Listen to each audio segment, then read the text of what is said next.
आम्हाला माणूस म्हणून जगण्याची संधी दिली, त्या सर्व महामानवांना अभिवादन करून आजच्या या प्रचंड महामोर्चाचे नेतृत्व करते बाबासाहेबांचे वारसदार, आपलं सर्वांचं श्रद्धास्थान श्री आनंदरावजी आंबेडकर साहेब, श्री सुरेशजी माने, माजी आमदार बाबूरावजी माने, सर्व उपस्थित बौद्ध उपासक उपासिकांनो, महाराष्ट्रामध्ये गेल्या 2.5-3 महिन्यापासून आम्हाला उन्हात आणि पावसात रडवून या महाराष्ट्राचं सरकार राजभवनामध्ये राज करत आहे.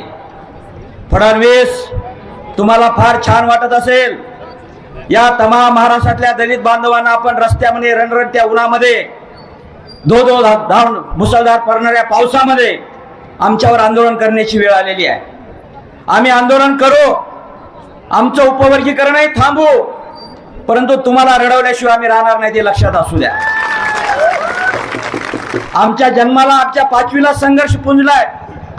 एका बाजूला कुत्री मांजरी पोटभर जेवण जेवत होते आणि आम्हाला जेवणासाठी सुद्धा भीक मागत फिरावं लागत होती, ही आम्हाला दिवस माहीत आहे. आमचा उद्धार करण्यासाठी बाबासाहेबांनी जन्म घेतला, फुलेंनी शाहूंनी जन्म घेतला आणि आम्हाला चांगली दिवस बघायला मिळाले. आम्ही बाबासाहेबांना सांगितलेला मार्ग स्वीकारला, आम्ही शिक्षणाचा मार्ग स्वीकारला आणि आमची हळूहळू प्रगती चालू झाली. आणखीन 100% आरक्षण लागू झालं नाही. बाबासाहेबांनी फक्त 10 वर्षासाठी आरक्षण दिलं होतं आम्हाला, परंतु त्या 10 वर्षामध्ये तुम्ही पूर्ण आरक्षण देऊ शकलं नाही, तुम्ही जाणून बुजून आरक्षण दिलं नाही. आमचं आणखीन 87,000 बॅकलॉग नोकऱ्याचा शिल्लक आहे. पदोन्नतीमध्ये आरक्षणामध्ये 50% बॅकलॉग शिल्लक आहे. आणखीन आम्हाला राहायला घरं नाहीत, आम्हाला मुबलक प्रमाणामध्ये शिकायला मिळत नाही, शिकलेल्या मुलाला नोकरी मिळत नाही आणि आम्ही तुमच्या मागे लागू नये म्हणून तुम्ही आमच्या मागे हे कडक कारस्थान करून उपवर्गीकरण लावलेलं आहे. तुम्ही आंध्रात प्रयोग करून पाहिला, तुम्ही पंजाबमध्ये प्रयोग करून पाहिला, आता महाराष्ट्रामध्ये खडा टाकून पाहताय. पण लक्षात असू द्या, हे महाराष्ट्र आहे, बाबासाहेबांची कर्मभूमी जन्मभूमी आहे, म्हणून आम्ही हे काय तुमचं स्वप्न पूर्ण होऊ देणार नाही. या ठिकाणच्या आपल्या माध्यमातून तुम्हाला आपल्या या ठिकाणी लोकप्रतिनिधी आहेत. केज मतदारसंघ हा राखीव आहे आणि या राखीव मतदारसंघ मिळवण्यासाठी बाबासाहेबांनी 1930-32 ला स्वतंत्र मतदारसंघाची मागणी केली होती. जर स्वतंत्र मतदारसंघ मिळाले असते, आम्हाला 2 मताचा अधिकार मिळाला असता, असले दलाल आणि भडवेगिरी करणारे आमदाराची पाय आम्हाला पाडावे लागले नसते. आमचं सरकारवर प्रेशर आलं, आमदारावर प्रेशर आलं. विधान भवनामध्ये 27 आमदारांनी सरकारला सांगितलं, आपण उपवर्गीकरण करू नका. जर आपण उपवर्गीकरण केलं तर आमचा तुम्हाला विरोध असेल. 27 आमदारांनी सह्या केल्या, परंतु तुमच्या मतदारसंघातल्या आमदारांनी त्या निवेदनावर सही केली नाही.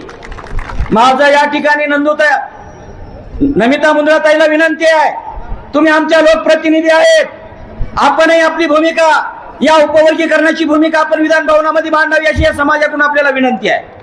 बांधवांनो, 77 वर्ष या ठिकाणी महाराष्ट्रामध्ये बौद्ध समाजाने सगळ्या समाजासाठी संघर्ष केला. चर्मकाराला सुरक्षा दिली, मातंगाला सुरक्षा दिली, होल्याराला सुरक्षा दिली, परंतु सरकारला मात्र वाटतंय की या बौद्ध समाजाला एकाएकी पाडावं, याचे हातपाय छाटावे. हे तुम्हाला करू देणार नाही. 77 वर्ष तुम्ही संघर्ष केला, आता चर्मकार तुमच्या सोबत आहे. महाराष्ट्रातला चर्मकार आपल्या खांद्याला खांदा लावून काम करण्यासाठी तयार आहे. आतापर्यंत तुम्ही संघर्ष केला, आता इथून पुढे आम्ही संघर्ष करणार आहे. या महाराष्ट्रातल्या दलितांनी 59 जातीपैकी 58 जातींनी आपल्या कातड्याचे जोडे करून जरी या बौद्ध बांधवाच्या पायात घातले तरी उपकार फिटणार नाही. एवढे अनंत उपकार या ठिकाणी आपल्यावर आहेत. म्हणून बांधवांना पुढचा टप्पा आपल्याला आंदोलनाचा करावा लागणार आहे. जोपर्यंत सरकार बॅकफुटवर येत नाही, आम्हाला आश्वासन देत नाही आम्ही उपवर्गीकरण थांबवलेलं आहे म्हणून, तोपर्यंत आपल्याला थांबायचं नाही. तिसऱ्या आंदोलनाचा टप्पा कुठलाही असो तरी आम्हाला रस्त्यावर उतरावं लागेल. एवढंच या ठिकाणी आवाहन करतो, थांबतो. जय भीम, जय भारत.